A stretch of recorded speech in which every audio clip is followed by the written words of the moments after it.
Hey 8th graders, Miss Craft here, and I'm going to explain to you guys today's STEAM Wednesday, which is called Hot Chocolate Science. So there's obviously a lot of modifications for here in case you guys don't have the materials at home, and if this is still the case, please let me know. But for the most part, you guys should be able to use something as simple as water and sugar if you need to. But if you guys have these materials at home, of course, have some fun with them and feel free to use these. So what you guys will be doing today is exploring solutions. So basically, if you guys read through your background information up here, it gives you a definition of a solution, which is basically anytime we take what we call a solute and dissolve it in a solvent. And so I'll go over that here in a second.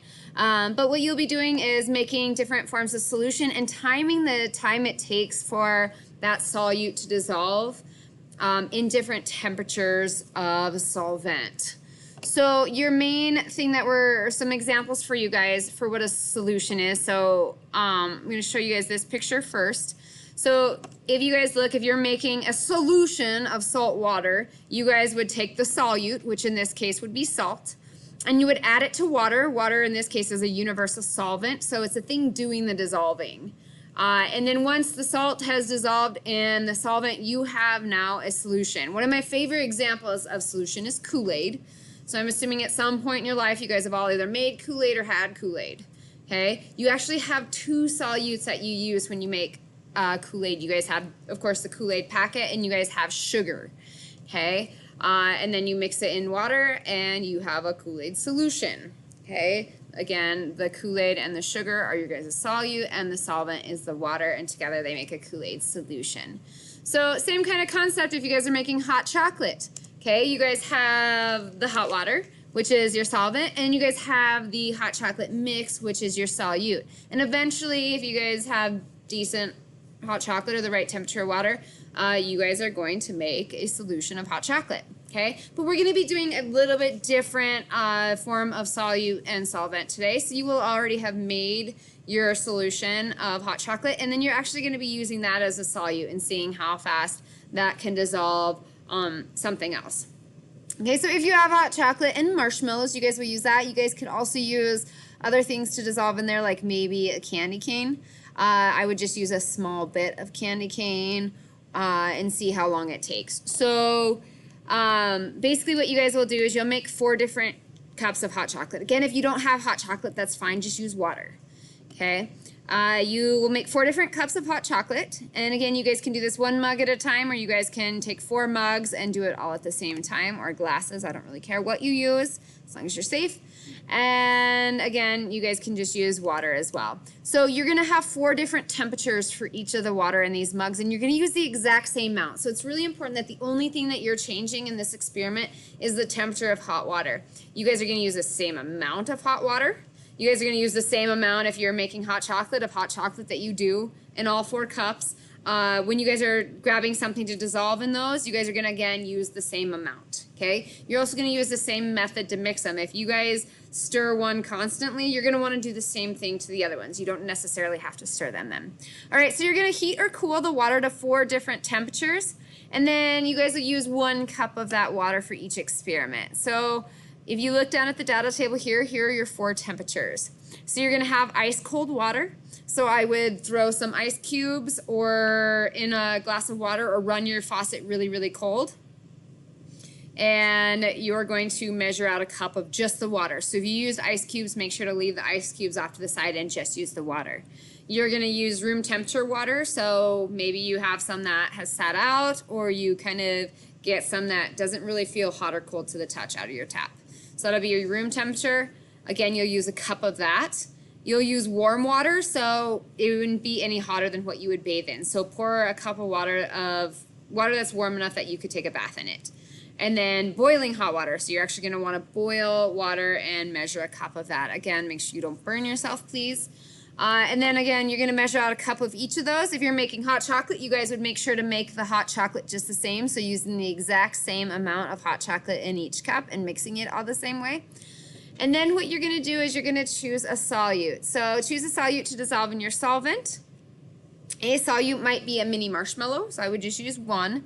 A jumbo marshmallow, a piece of candy cane. Again, if you choose to use something like candy cane, I would use a small piece because of the way it is. It might take a little bit longer to dissolve. or even something like a tablespoon of sugar. So maybe you don't have any of these and you're just using water. Use a tablespoon of sugar or a tablespoon of salt. Okay, if you're using salt, you might need to use a little bit more than a tablespoon, but again, as long as you're adding the same amount to each of the 4 cups, it should work just fine. Whatever you choose, make sure they're all the same item and size for all 4 temperature tests. So you wouldn't maybe use like a marshmallow in the cold and a candy cane in the hot and sugar in the lukewarm. Okay, you guys would want to use 4 marshmallows or 4 pieces of candy cane that are all about the same size. So make sure again that the only thing that you're changing in this experiment is the temperatures.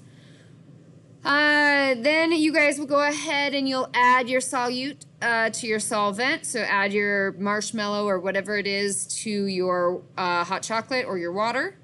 Okay, and then you'll time how long it takes for that item to dissolve. Again, if you choose to stir one, you're going to want to stir all of them the same amount. So don't stir one more than you would any other ones. You're going to cap your time at 30 minutes. So record what time it takes for each of these to dissolve. It doesn't have to be super accurate, but you want it probably down to the minute. The time it takes for these items to dissolve. But again, don't watch it more than 30 minutes. If your item hasn't dissolved in 30 minutes, if you guys look at step 4 here, just go ahead and in the data table mark it as 30 plus minutes.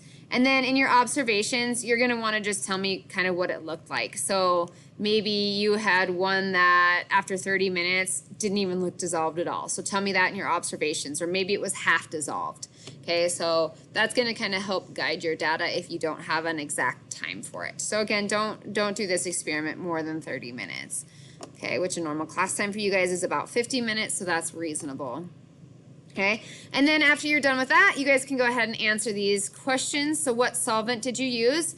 Okay, I gave you guys some different options to use, but maybe you chose to use something else like a gummy bear, or excuse me, like a, sorry, the solvent is the thing you're doing the dissolving in, so maybe you chose to use water or hot chocolate, or maybe you like hot tea.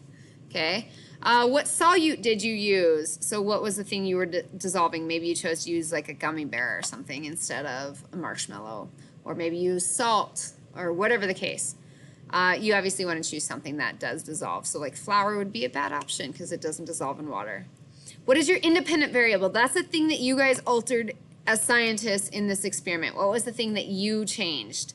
Okay, and then what was the data you collected? That's your dependent variable. Remember, this is the effect of the change you made. So what did we change and what effect did that have? Again, that's the data you're collecting. What are 2 constants? So what are 2 things that you kept the same for every one of your 4 tests? So there should be more than 2, but you guys should be able to list 2 easily. And then as a review, kinetic energy is energy in motion. We learned that in our first Harnessing Human Energy unit. So each solution of hot chocolate you made is made up of tons of molecules that all have kinetic energy to some extent. So those again are the molecules that are moving all around, and every molecule in those solutions are moving. The only time that you would see molecules stop moving is if we hit absolute 0, which is really, really cold. And then all life would cease to exist at that point. So which cup of hot chocolate do you think is made up of molecules with the highest amount of kinetic energy? So they're the molecules that are moving the most. So give me your answer and then tell me why. And then finally, use the claim, evidence, and reasoning model to respond to the question, how does the temperature of the hot chocolate affect how long substances take to dissolve? So what's your claim? So basically, what answer would you give to this question? That's your claim. Don't do any describing of why you think that is. Just tell me what your answer is. Okay, and then what evidence do you have to support this claim? So you need to use actual evidence. You just did an experiment, so you have a ton of evidence right in front of you. You should use numbers. Okay, so you have a ton of numbers up here in the form of time to kind of help support your claim. And then what is your reasoning? So why do you think that is? Why do you think your evidence matters? How does your evidence prove that your claim or your answer to that question is correct?